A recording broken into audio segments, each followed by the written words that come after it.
Assalamualaikum warahmatullahi wabarakatuh. Waalaikumsalam warahmatullahi wabarakatuh. Bagaimana kabar anak-anak? Alhamdulillah, luar biasa. Allahu Akbar. Baik. Kembali lagi di pembelajaran yang kalian tunggu-tunggu. Asik. Mudah-mudahan materi ini adalah materi yang kalian tunggu-tunggu seperti yang sebelumnya pernah Bapak sampaikan. Kita berjumpa lagi di pertemuan yang kedua, yaitu materinya tentang rekayasa prompt AI. Sebelum kita mulai, Bapak absen dulu. Bagaimana hari ini, ada yang tidak masuk? Masuk semua. Luar biasa semangat kalian. Kasih tepuk tangan untuk semangat hari ini. Oke, sebelum kita mengawali pembelajaran kita berdoa dulu sesuai doa kita masing-masing. Berdoa dimulai.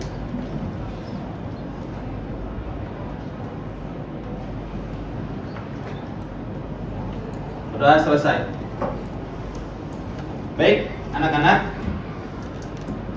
Seperti yang sebelumnya pernah Bapak sampaikan, tiba waktunya hari ini kita mempelajari tentang modul ketiga atau pertemuan yang kedua. Modul ini membahas tentang rekayasa prompt AI.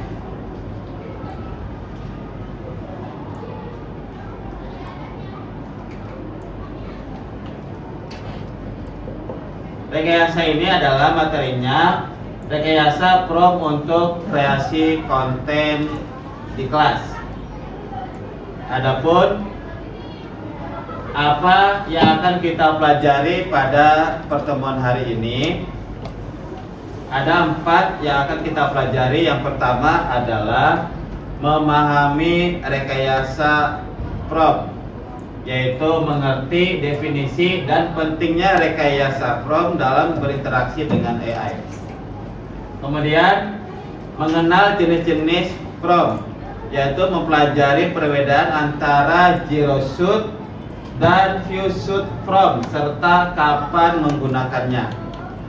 Kemudian yang kita pelajari lagi ialah praktik kreasi konten, yaitu melatih keterampilan menyusun prompt yang efektif untuk menghasilkan berbagai jenis konten. Dan yang keempat ialah etika penggunaan AI, membahas prinsip-prinsip etika dalam memanfaatkan AI untuk kreasi konten. Oke. Pertanyaannya, apa itu prompt? Prompt itu sendiri ialah sebuah instruksi atau perintah yang kalian berikan kepada AI itu sendiri agar menghasilkan output tertentu. Kualitas hasil AI sangat bergantung pada seberapa jelas dan spesifik prompt yang kalian berikan. Ini seperti memberikan resep kepada koki. Semakin jelas resepnya, semakin lezat makanannya. Contoh promptnya atau contoh instruksinya atau contoh perintahnya. Tuliskan ringkasan artikel tentang energi terbarukan, maka outputnya, hasilnya, ringkasan tersebut akan diberikan sesuai dengan perintah yang kalian berikan. Jadi prompt itu sendiri ialah sebuah instruksi atau perintah yang kalian berikan kepada AI. Seperti itu.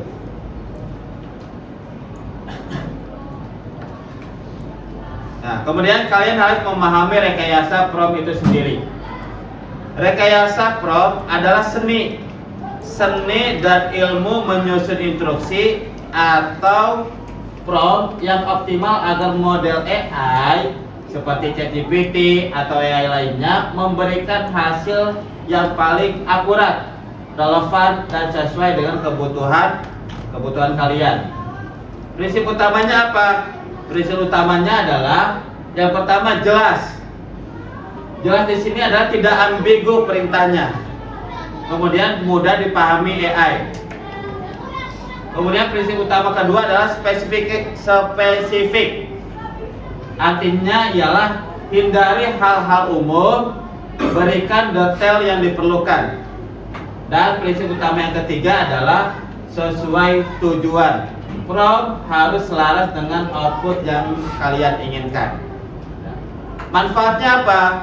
Manfaatnya ialah yang pertama, meningkatkan akurasi dan relevansi output AI.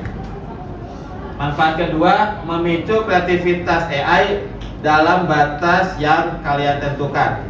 Dan yang ketiga ialah mengurangi waktu dan upaya untuk mendapatkan hasil yang diinginkan.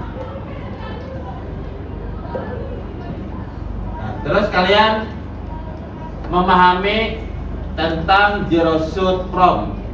Tadi ada dua prompt, ada zero shoot, ada few shoot. Zero shoot prompt itu lebih kepada langsung ke inti, to the point, perintahnya atau instruksinya. Definisinya, di mana AI diminta untuk melakukan suatu tugas tanpa diberikan contoh. Tanpa diberikan contoh apapun. AI harus mengandalkan pengetahuan yang setelah dipelajari sebelumnya dari data latihannya untuk memahami instruksi dan menghasilkan respon. Itu zero shoot. Kelebihannya apa? Kelebihannya adalah cepat dan praktis, tidak perlu menyiapkan data contoh. Terus fleksibel, cocok untuk instruksi yang bersifat umum atau ketika kalian ingin AI berimprovisasi. Contohnya gimana? Contoh zero shoot. Contohnya ialah di sini ada beberapa contoh. Misal tuliskan puisi tentang persahabatan, maka AI itu langsung mencari membuat jawaban sesuai dengan yang kalian perintahkan. Atau di sini contohnya buatkan 5 ide judul artikel tentang teknologi ramah lingkungan. Jadi langsung ke to the point yang kalian inginkan apa.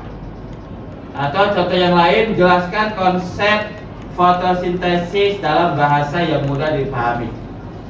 Jadi itu tentang definisi dari zero shoot prompt. Langsung ke intinya. Paham? Paham. Nah, yang kedua adalah few shoot. Few shoot prompt atau belajar dari contoh. Nah, definisinya seperti apa? Definisinya adalah AI diberikan beberapa contoh, biasanya 2 atau lebih contoh dari tugas yang kalian lakukan. Contoh-contoh ini membantu AI memahami format, gaya, atau pola yang kalian inginkan untuk output selanjutnya. Kelebihannya apa sih? Kelebihannya yang pertama adalah lebih terarah. Kenapa lebih terarah? Karena hasilnya lebih konsisten dan sesuai dengan pola yang diberikan. Yang kedua, kelebihannya adalah cocok untuk tugas spesifik. Tugas spesifik itu ialah ideal untuk tugas yang membutuhkan format atau gaya tertentu. Contohnya gimana? Contohnya seperti ini. Ini kalian kasih contoh dulu ke AI. Ini kalian kasih pertanyaan ke AI. Apakah ibu kota Jepang? Maka jawabannya Tokyo. Terus contoh kedua, kasih pertanyaan lagi. Apa ibu kota Indonesia? Jawabannya Jakarta. Nah, dari contoh ini kalian kasih pertanyaan.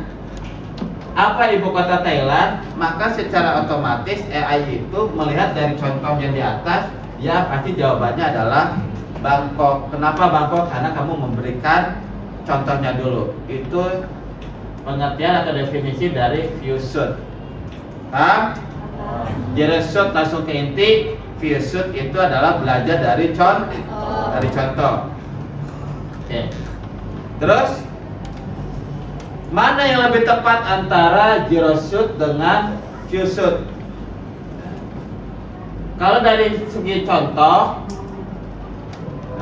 zero shoot itu tidak membutuhkan contoh karena langsung ke intinya. Tapi kalau few shoot itu beberapa contoh diberikan untuk panduan. Kalau dari segi kecepatan, lebih cepat zero shoot. Kenapa lebih cepat zero shoot? Karena zero shoot tidak perlu menyiapkan contoh, langsung to the point. Sedangkan few shoot membutuhkan waktu untuk menyiapkan contoh. Nah, dari segi ketergantungan, zero shoot from itu sangat bergantung pada kejelasan instruksi, ya. Sedangkan few shoot kurang bergantung pada kejelasan instruksi tunggal. Kemudian dari segi kegunaan, zero shoot itu cocok untuk permintaan umum atau eksplorasi ide atau tugas sederhana. Ini cocok penggunaannya. Sedangkan few shoot itu cocoknya untuk tugas terstruktur atau format tertentu atau output yang konsisten. Itu perbedaannya. Nah, dari segi fleksibilitas, zero shoot itu lebih fleksibel dalam responnya. Sedangkan few shoot kurang fleksibel, cenderung mengikuti pola contoh. Itu perbedaan antara zero shoot dengan few shoot dari beberapa aspek.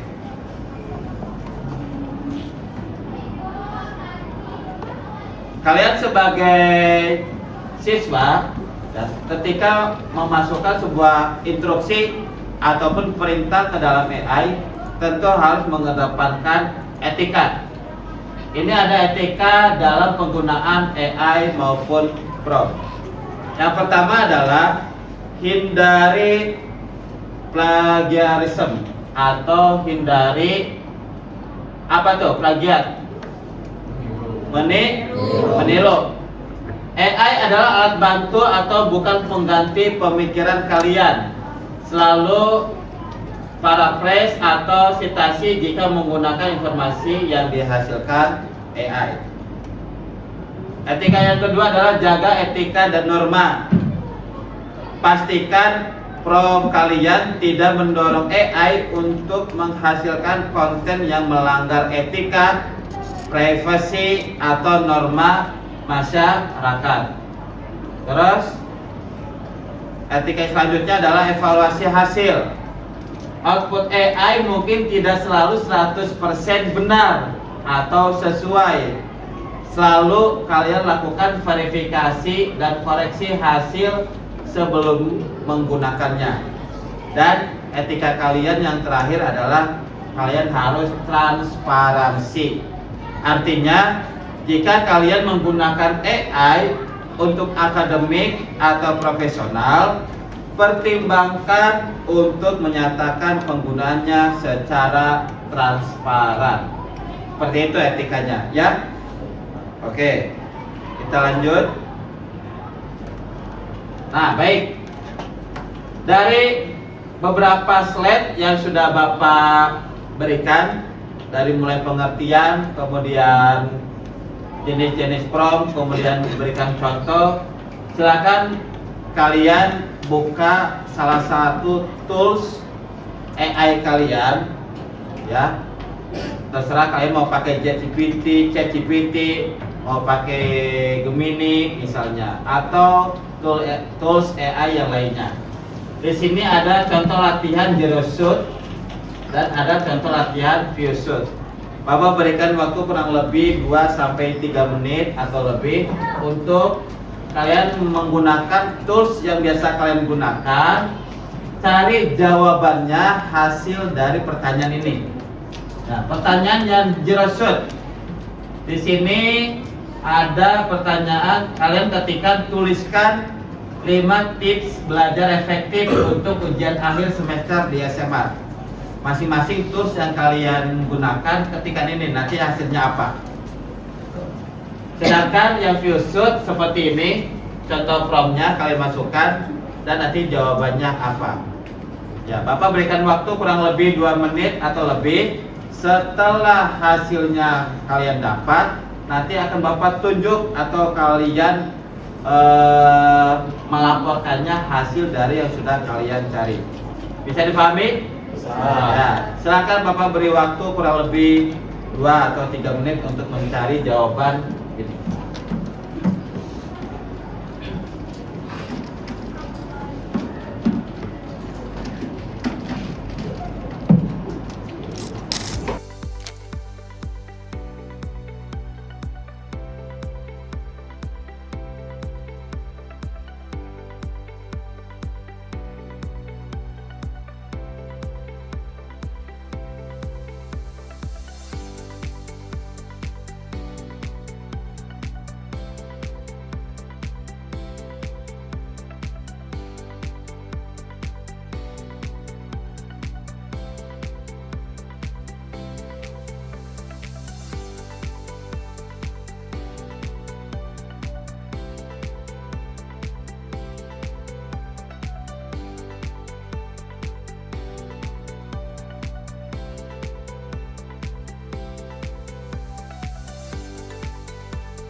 Ada yang sudah mendapatkan jawaban?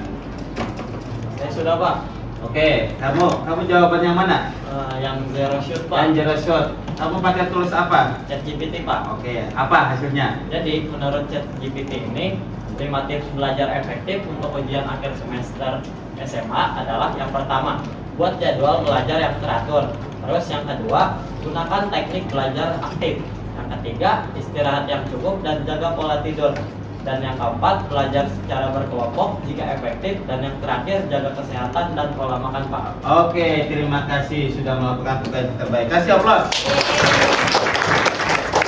Oke, ada yang lain? Aku, Pak. Oke, kamu pakai tools apa? Gemini, Pak. Gemini. Pertanyaannya yang mana yang kamu cari? Yang zero shoot. Zero shot. Apa hasilnya? Jadi untuk yang Gemini ini 5 tips belajar efektif untuk ujian akhir semester itu ada buat jadwal belajar yang realistis. Yang kedua, pahami, jangan sekedar menghafal. Yang ketiga, latihan soal dan uji diri sendiri. Keempat, manfaatkan belajar kelompok dengan bijak. Dan yang kelima itu jaga kesehatan fisik dan mental. Luar biasa jawabannya, menginspirasi. Kasih aplaus lagi. Terima kasih atas jawabannya. Oke, yang view shoot prom ada yang sudah dapat jawabannya? Ya Pak, Oke, silakan. Kamu pakai tools apa? ChatGPT ChatGPT. Ya. Apa hasilnya? tahun 1965. 1965. Ya. Di sini ada pertanyaan tahun berapa G30 SPKI Ya. terjadi? Tahun 1965. 65. Versi ChatGPT. GPT. Ada versi tools lain? Saya Pak, Oke. dari Black Box AI. Kamu dari Black Box AI toolsnya. Apa hasilnya di sana? Terjadi pada tahun 1965. Sama juga. Sama. Oke, terima kasih untuk kedua yang ngasih referensi dan jawaban. Jadi itu ya. Jadi bisa tahu perbedaan antara zero shoot dan view shoot. Nah, kalau zero shoot apa? Langsung ke intinya, to the point kalau bahasa kita. Kalau view shoot, nah dia kalian memberikan contoh atau referensi, ya atau pola dan lain sebagainya. Oke, ini sudah selesai. Kita masuk ke kesimpulan. Apa kesimpulan pembelajaran kita pada hari ini? Kesimpulannya adalah kunci berkolaborasi dengan AI. Yang pertama, prompt itu sama dengan kita berkomunikasi dengan AI. Prompt yang efektif adalah kunci untuk komunikasi secara efisien dengan model AI dan mendapatkan hasil yang optimal. Kemudian rekayasa prompt itu merupakan kekuatan kalian atau kekuatan kita. Menguasai rekayasa prompt akan meningkatkan kemampuan kalian dalam menghasilkan konten berkualitas tinggi baik untuk tugas sekolah maupun proyek kreatif. Dan kalian teruslah berlatih. Semakin kalian sering berlatih menyusun prompt, maka semakin kalian mahir dalam memanfaatkan AI sebagai mitra kolaborasi yang cerdas. Terima kasih atas perhatian kalian selama pembelajaran hari ini. Mudah-mudahan materi ini bermanfaat untuk kalian dan kalian bisa menjadi anak yang bijak dalam pemanfaatan AI itu sendiri. Sampai di sini ada pertanyaan? Cukup? Oke. Jika sudah cukup, kita akhiri pembelajaran hari ini dengan membacakan hamdalah. Alhamdulillah. Tetap semangat, sampai ketemu lagi di pertemuan selanjutnya. Assalamualaikum warahmatullahi wabarakatuh. Waalaikumsalam warahmatullahi